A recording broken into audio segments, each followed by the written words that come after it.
السلام علیکم ناظرین، دس از عبد القیوم فرام لاہور۔ میں نے آج ایک اہم پیغام دینا ہے اور پوری دنیا کے لیے یہ میسج ہے۔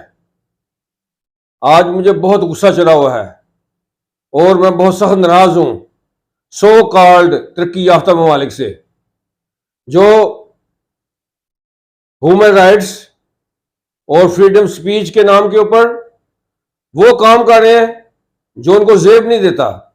ان کو چاہیے کہ لگام دے اپنے کتوں کو جو ان کے ملکوں میں رہتے ہیں، جو کسی مذہب کی احترام نہیں کرتے، اور خاص طور پہ last religion of the world, آخری نبی حضرت محمد صلی اللہ علیہ وسلم پہ نازل ہونے والی کتاب قرآن پاک، اور آخری مذہب قیامت تک جو ہے وہ اسلام ہے۔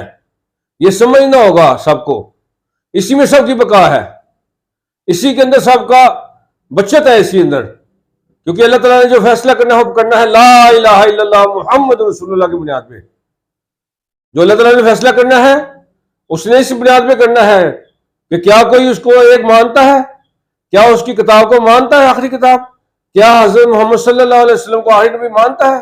اللہ نے فیصلہ خود اس پہ کرنا ہے قیامت کے دن، اور جو مانے گا اس کو وہ کامیاب اور اس کے لیے نعمتیں، اور جو نہیں مانے گا اس کے لیے نقصان ہی نقصان ہے۔ روئے گا وہ، تھوک لگا لگا کے آپ روئے گا، خون کے آنسو روئے گا، پیپ کے آنسو روئے گا، بچانے والا کوئی اس کو نہیں ہوگا۔ 500 سال تک پکارتا رہے گا وہ، جی، اور اللہ تعالیٰ اس کی بات بھی سننے کو تیار نہیں ہوں گے، اور کہتے ہیں 500 سال کے بعد، 1000 سال کے بعد اللہ کہے گا بول کیا بکتا ہے۔ تو ناظرین، میں ان لوگوں سے بھی کہنا چاہتا ہوں جو اسلام کی تعلیمات پہ عمل نہیں کرتے یا مسلمان نہیں ہیں، کہ اسلام مذہب بہت پکا سچا مذہب ہے۔ ہمیں یہ سکھاتا ہے کہ ہم نے تو دوسرے مذاہب کے جو تعلیمات ہیں یا جو ان کے گرو ہیں یا جو ان کی شخصیتیں ہیں ان کا بھی ہم احترام کرتے ہیں۔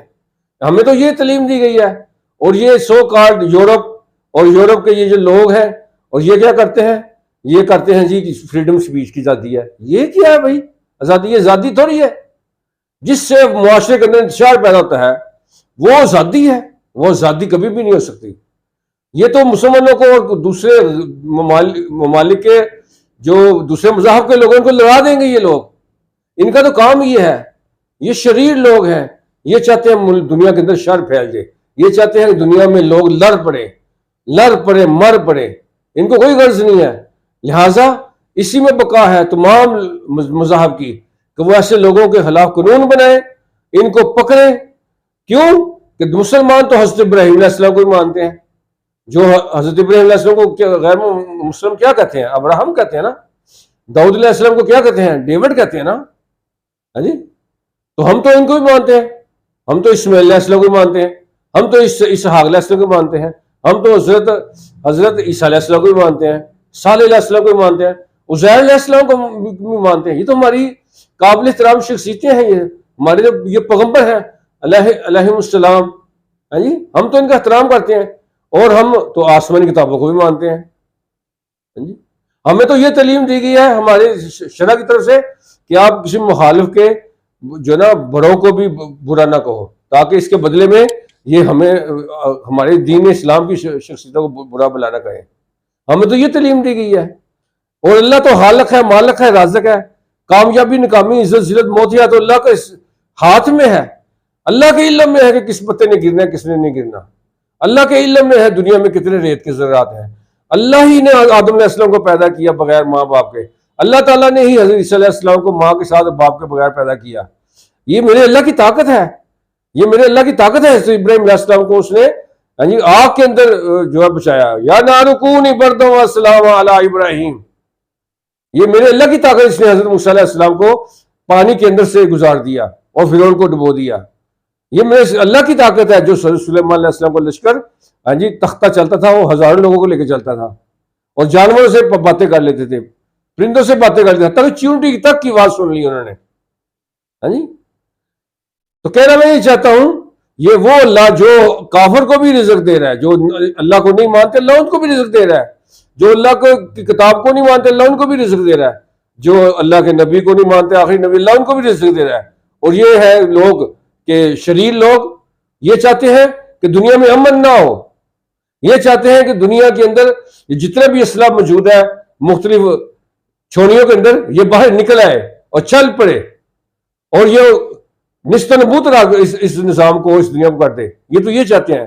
لہٰذا میں اپیل کرتا ہوں پوری دنیا سے، ان میں وہ لوگ بھی ہیں جو یورپ کے لوگ ہیں، جو بر اعظم امریکہ کے لوگ ہیں، بر اعظم ایشیا کے لوگ ہیں، بر اعظم افریقہ کے لوگ ہیں، ان کے سب شخصیتوں سے میں اپیل کرتا ہوں، چاہے وہ مسلمان ہے یا غیر مسلم ہے، کہ اگر ہم چاہتے ہیں کہ دنیا کے اندر امن ہو تو ایسے شریر لوگوں کو لگام دینی چاہیے، جو بدتمیزیاں کرتے ہیں، جو توہین رسالت کرتے ہیں، جو توہین قرآن کرتے ہیں، جو ہاں جی کہنے کو ہم بڑے سوفسٹیکیٹڈ لوگ ہیں، بڑے ڈیولپڈ لوگ ہیں، ہم ایسے ڈیولپڈ لوگ ہیں جن کو یہ خیال نہیں ہے کس کے متعلق بولنا ہے اور کس کے متعلق نہیں بولنا، اور کس کے متعلق کیا بولنا ہے اور کس کے متعلق کیا نہیں بولنا. تو میں یہ کہنا چاہتا ہوں کہ یہ ایسے معاملات ہیں توہین مذاہب سے متعلقہ جو ہے، یہ ایسے معاملات ہیں، اس سے اگر جنگ شروع ہوئی تو رکے گی نہیں، اور یہ جنگ یورپ میں بھی ہو سکتی ہے، ایشیا میں بھی ہو سکتی ہے، دنیا کے ہر کونے میں ہو سکتی ہے. ہمیں یاد ہے نا اندرا گاندھی نے جب گولڈن ٹیمپل پہ حملہ کیا تھا تو کیا معاملہ رک گیا تھا؟ رکا نہیں تھا جناب. سکھوں نے اس کو مار دیا تھا، اس کے اپنے سیکورٹی گارڈ نے، جن کو اس نے پالا اندرا گاندھی نے، جن کو وہ تنخواہ دیتی تھی یا اس کی گورنمنٹ دیتی تھی، انہوں نے اس کو بخشا نہیں. کیوں؟ یہ مذہب کا معاملہ اور اس کے سے متعلقہ احترام کا معاملہ بڑا یہ سینسٹیو ہوتا ہے. یہ ہاں جی ہمیں کسی کو دیکھیں، ہم دعوت تو دے سکتے ہیں، علمی مباحثہ کر سکتے ہیں، آئے نا یہ جو لوگ ہیں ایسے لوگ آئے علمی مباحثہ کریں، آگے آئے مسلمانوں کے جو اسکالر ہیں ان سے مقابلہ کریں، پھر دیکھیں ان کو کیا جواب ملتا ہے. علمی میدان میں یہ مقابلہ کرتے نہیں ہیں، اور شریر لوگ جو چاہتے ہیں کہ دنیا پوری کا نظام تہس نہس ہو جائے، بس ان کو یہ فکر پڑی ہے.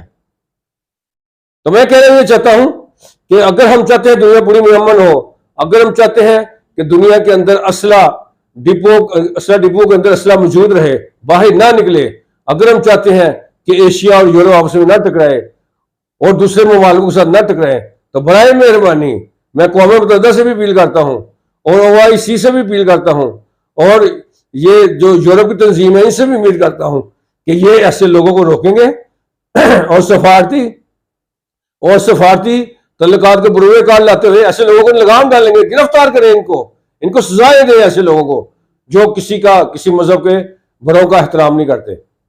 اگر آپ نہیں مانتے کسی کو تو کم از کم چپ تو رہ سکتے نا. بلکہ میں تو یہ کہوں گا یہ تو خالی یہ توہین نہیں ہے، یہ احسان فراموشی ہے. جس رب نے پیدا کیا، جس رب نے ان کو آنکھیں دی، کان دیے، ناک دیا، ان کو دل دیا، گردے دیے، پھیپھڑے دیے، ٹانگیں چلنے کو دی، پکڑنے کو ہاتھ دیے، سننے کو کان دیے، بولنے کو زبان دی، یہ اس رب کی نافرمانی کرتے ہیں. یہ توہین کے ساتھ ساتھ بے وقوفی بھی ہے، جہالت بھی ہے، احسان فراموشی بھی ہے. امید ہے آپ کو میری بات پسند آئی ہوگی، اگر نہیں آئی تو برداشت کریں، لیکن میرا پیغام پھر بھی ایسے لوگوں تک ضرور پہنچائیں جو توہین بھی کر رہے ہیں، احسان فراموشی بھی کر رہے ہیں. نکھٹو ہیں یہ لوگ، دنیا کی بدترین مخلوق ہیں یہ. السلام علیکم ورحمۃ اللہ وبرکاتہ.